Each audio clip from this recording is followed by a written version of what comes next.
Jefferson County Board of Commissioners special called voting meeting will be called into session. Frank, would you please call the roll? Everyone will sign in on your computer. Mark yourself present.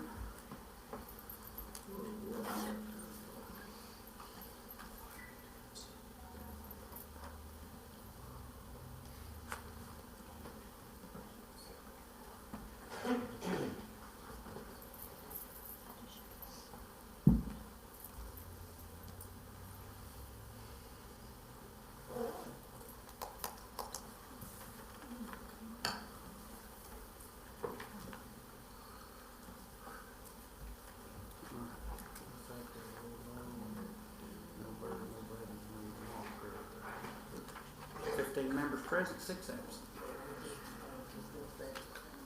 We have 15 present, 6 absent.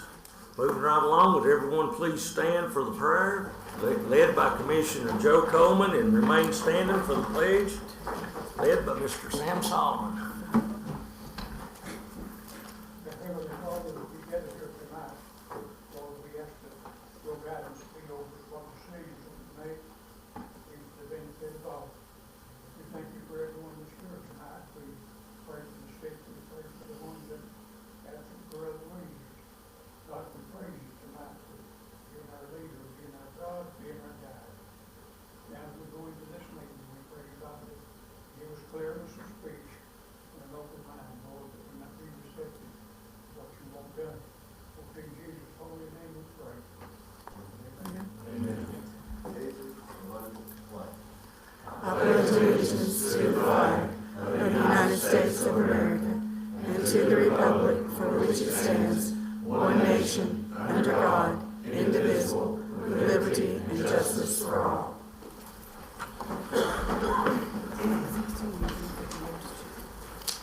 I'd like to thank everyone for coming out this evening to a special called edition of Jefferson County Board of Commission.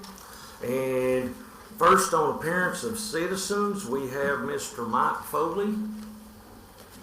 Would you please come up, state your name, address, sir, you have 3 minutes. Thank you, Mr. Chairman, and good evening, Commissioners. Mike Foley, 318 Oak Vista Drive in Dandridge. I don't have a simple solution, but I would like to offer a reasoned opinion. Resolution 2020-19 lists 4 specific uses for the Special Reserve Fund. The use being considered tonight is based on an economic downturn when revenues are declining. It may help to separate that into 2 questions. Number 1, are we experiencing an economic downturn?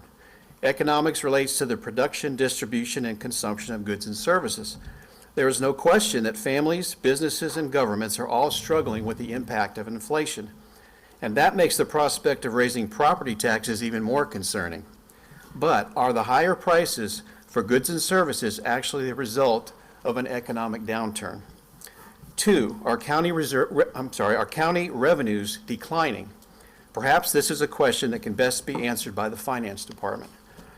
If the answers to these questions is no, it would seem that use of these funds is not appropriate at this time. If the answer to these questions is yes, please consider limiting the amount to no more than 1 year's lease payment, approximately $846,000. This will help replenish the account as quickly as possible.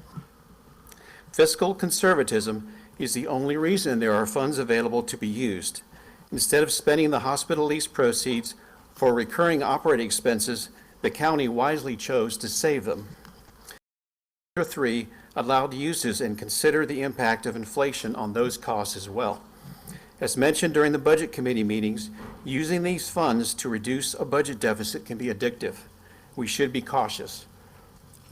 In closing, on the topic of increasing revenue, a very interesting discussion occurred between our planning commissioners and the new regional planner from East Tennessee Development District at last week's meeting. I would urge you to watch on the county's YouTube channel if you haven't already. My impression was the very challenges we face from growth and development have the potential to provide Jefferson County with a bright future if we are willing to prepare for it. Thank you. Thank you, sir. Next, we have Linda McSmith. Linda McSmith, 3766 Island View Way, Sevierville, Tennessee, District 8 of Jefferson County. I'm coming to talk about a couple things.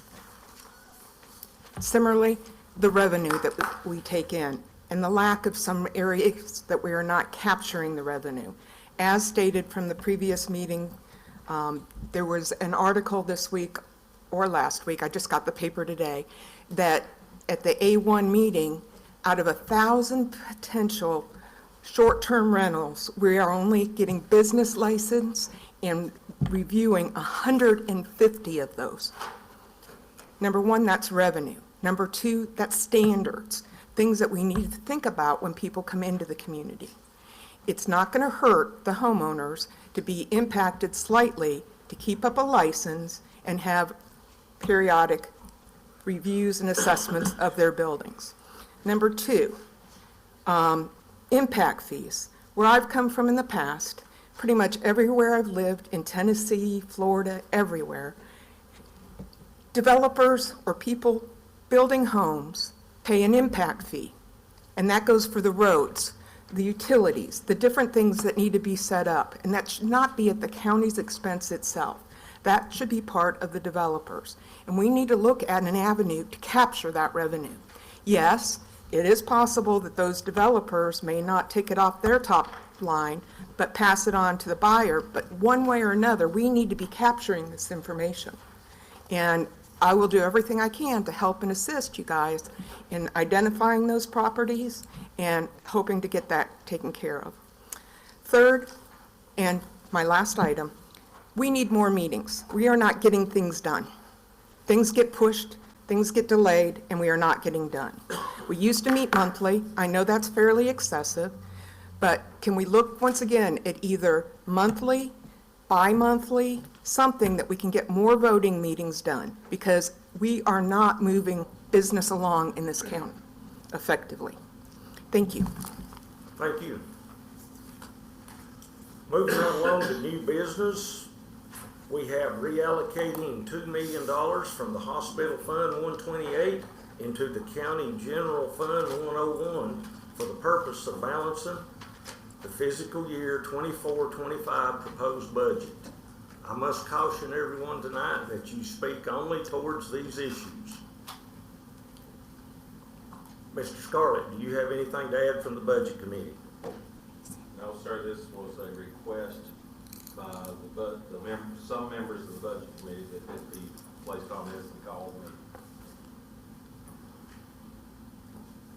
Floor is now open.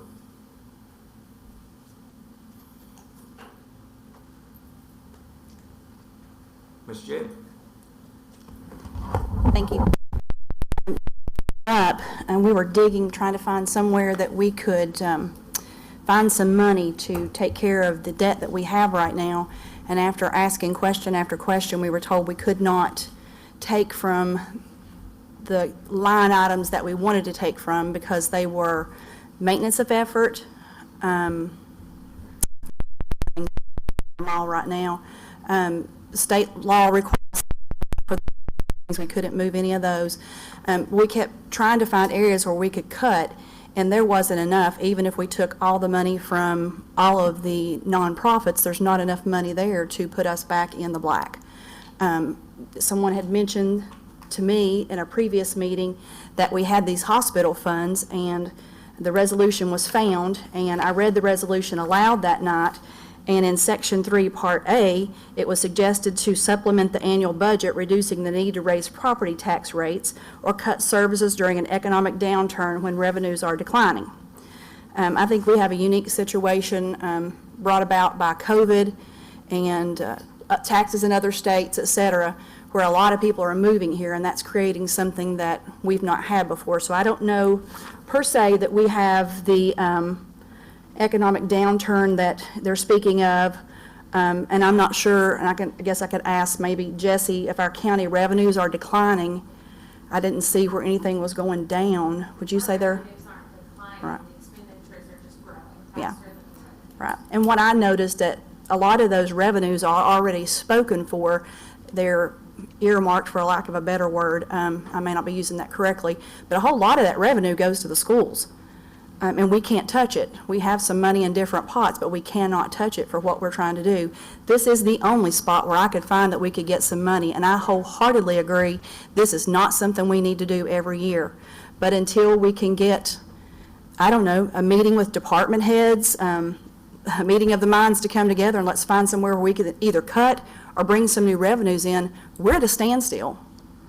So I don't see anywhere else to get this money, and I welcome any information that I could get or we could get as a body to make a better decision. But right now, I don't see any other way out of this. Thank you. Anyone else wish to speak? Mr. Terry Docker.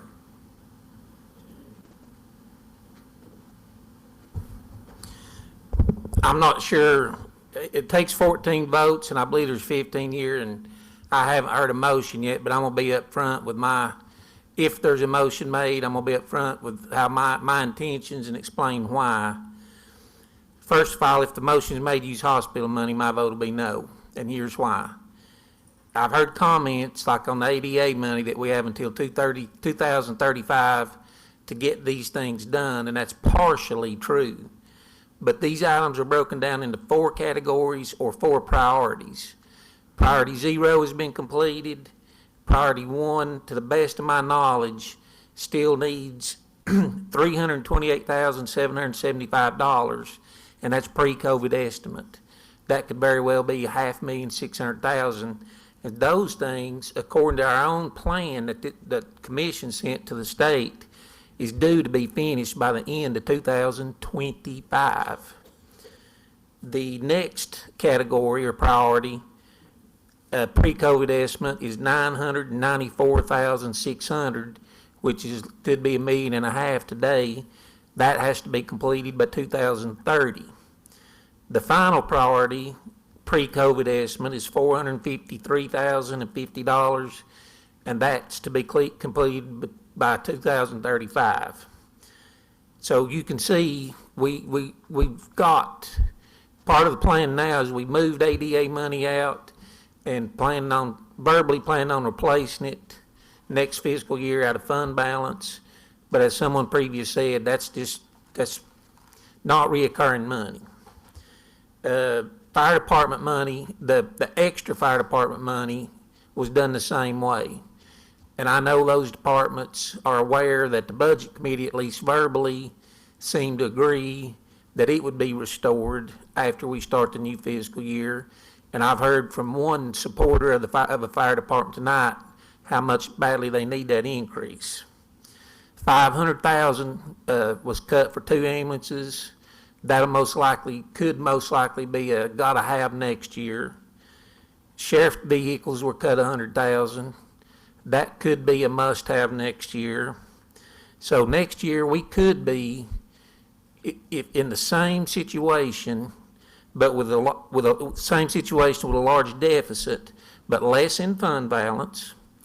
And if the motion is made and approved tonight to use hospital money, that cannot be used again until that $2 million is replenished. So it's even worse next year. True, the hospital money could prevent a tax increase this year, but I honestly feel like it's better to have a small increase this year, as minimum as possible, not use the hospital money, see how the economy does, and then take another hard look at it again next year. And as far as the hospital money, lease money, if we can hang on just I don't know if it's 2 or 3 more years, but it's not too much longer. If we can hang on to exceed that 10% mark of their annual budget, that is recurring revenue that can be used. Thank you. Anyone else? Is there a motion on the floor?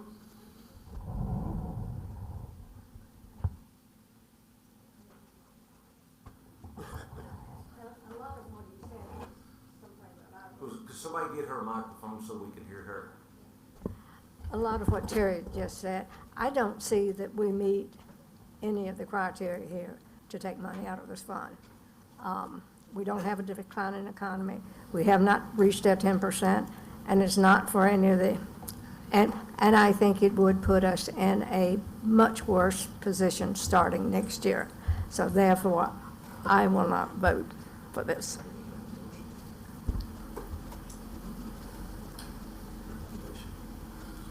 All right, is there anyone else wishes to speak? Don't, hold on, you've done spoke, so if anybody else wants to speak, I'll let you speak at the end.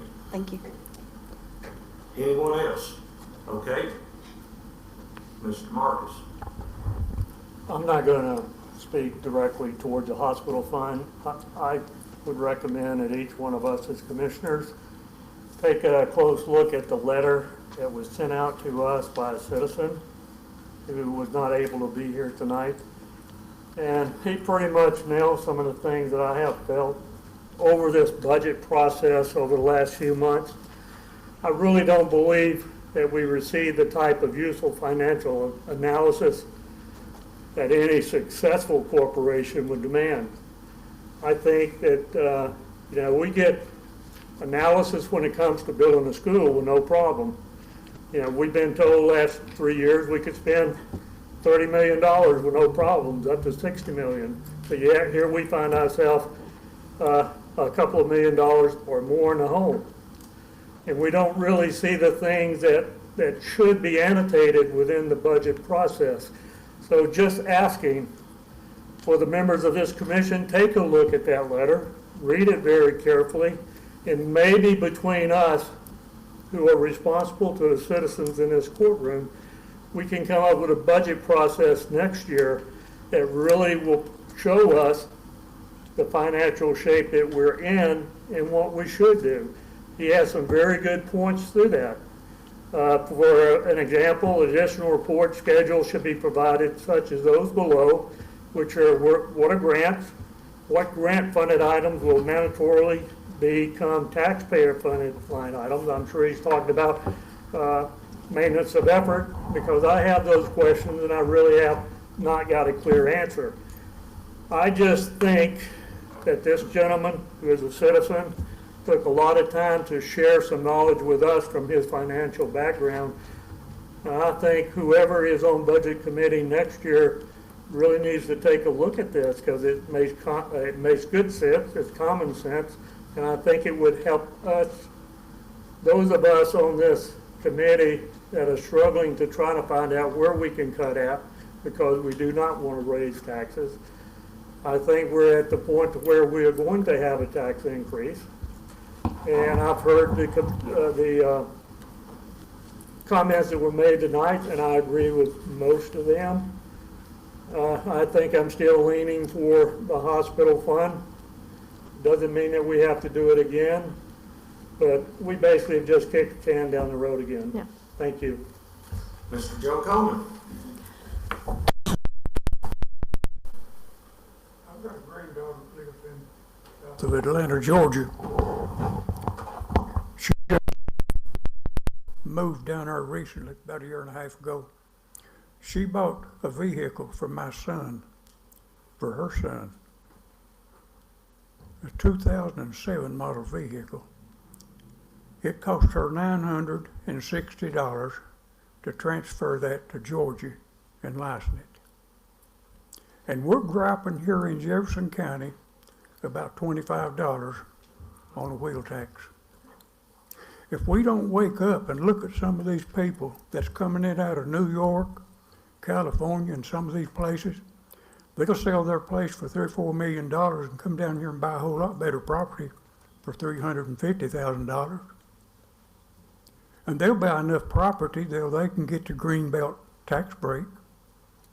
And the only thing they'll do is grow grass on it, just like a man with 10 acres. I think we ought to have our state legislature to look at this thing and see where the the unfair tax is in Jefferson County and other counties. Now, it's just like a mouse eating a pound of cheese. It nibbles away at it a little bit at a time, but after a while, it'll eat it up. And if you don't watch what we're doing here in Jefferson County and quit leaning to every little thing and jumping at everything that barks, we're going to be in dire trouble. Thank you, Mr. Joe. Is there anyone else want to speak to the reallocation of $2 million? Is there a motion on the floor? Not hearing any. Ms. Janet, I'll let you finish up. Thank you. I had just a couple of questions. Linda McSmith, is that right, brought up about the impact fees, and we had brought that up before. As a realtor, I know when people build a house, currently in Jefferson County, they're paying $1 per square foot to build a house. So we do have the adequate facilities fee, also called an impact tax. And we tried to raise that, but we were told, no, we couldn't. I'm not sure, John Neal, can you tell me who said, no, we can't? I'll let the mayor address that. You've got that document there, They- the legislature. Legislature. Okay, so we tried to, but they wouldn't let us. It's something that has to be, The legislature said as of January 2024, whatever your rate is, that's where you're at unless you have a 20% increase in between censuses or 9% in 4 years, you have to pay for your own census. We're not at 9 or 20, so. which is crazy, isn't it, with all the people Did that moved in everyone hear here? what the mayor said? So we're not allowed to, at this point, to raise those impact fees. That'd be a great way, and we're hunting for different ways to do new revenue. There's some talk about taking sewer to 412 and 415. That will certainly be a help. That's how 417 got the way it is. And people come off, they spend their money, and they get back on and they leave. That's great. That's tax dollars for us, and we don't have to let them, they don't use our facilities, roads, et cetera. They just get on, get off, spend their money. So getting the sewers to the new exits is going to be great.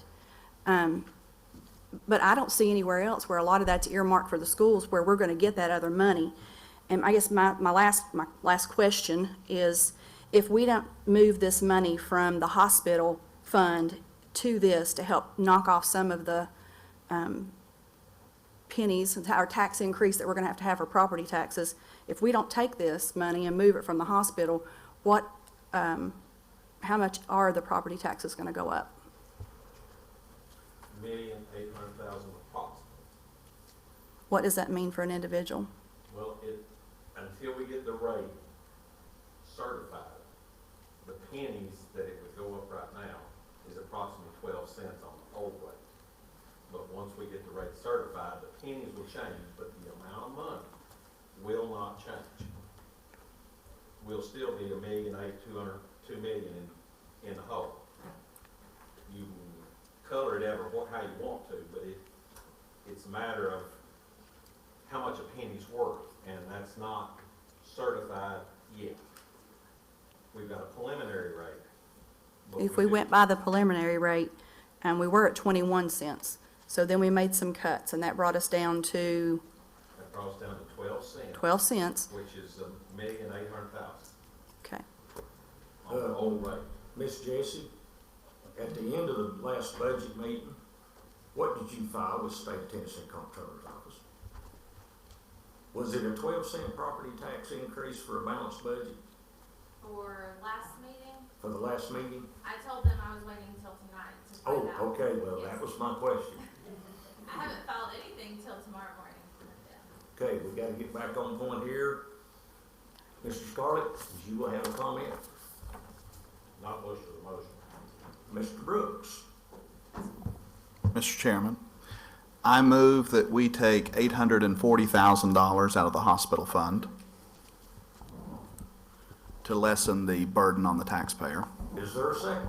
I'll second. We have a motion on the floor, it's been properly seconded. Is there a discussion? Yes. I don't Ms. know. Thomas? How can we, if we don't meet the criteria of the resolution, how can we take any money out of the fund?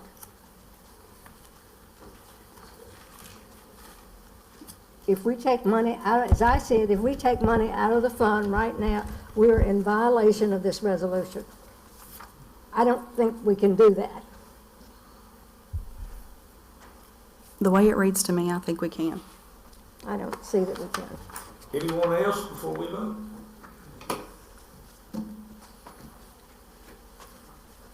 Mr. Scarlett?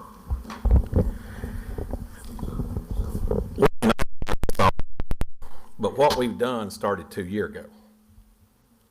And we started spending like a bunch of drunk sailors. And that's the problem. We've not got a revenue problem. We've got a spending addiction. And that is the whole problem with the thing.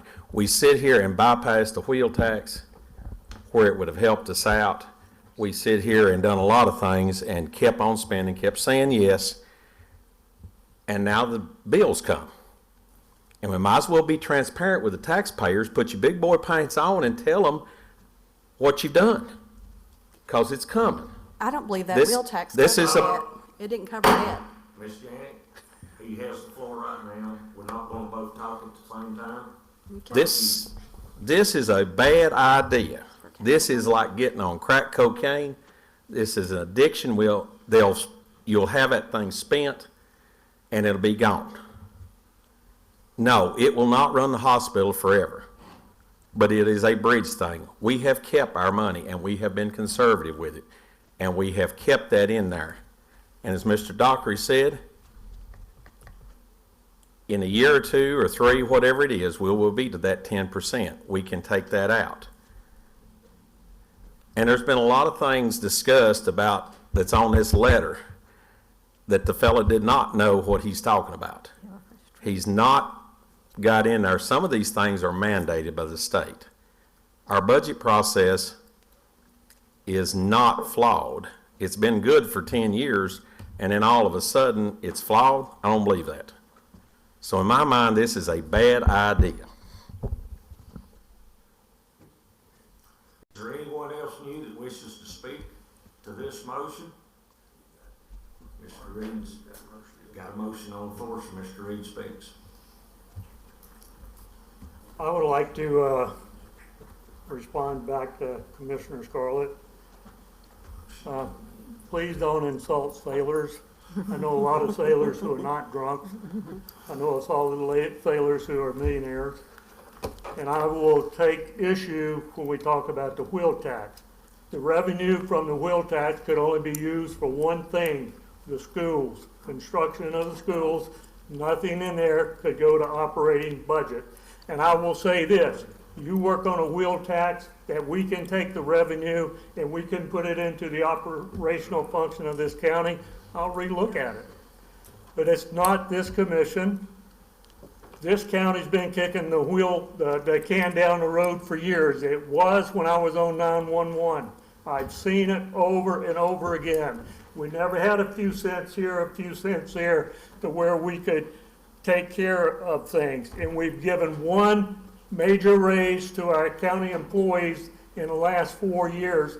And if you think that is offensive, I don't understand where you're coming from. I don't know how you do your budget at home, but I live within my budget, and we attempt to do that here.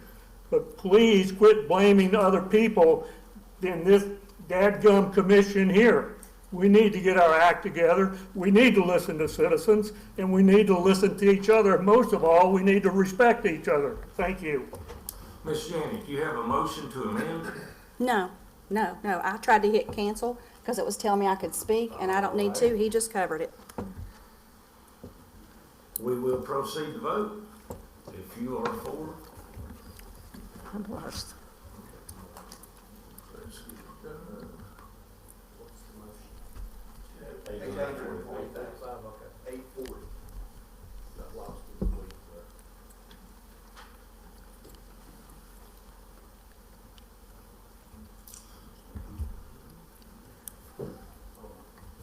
Shall proceed to vote. It still says 2 million. I've got it, Craig. You got it, okay. 840,000, Craig. Yes, sir.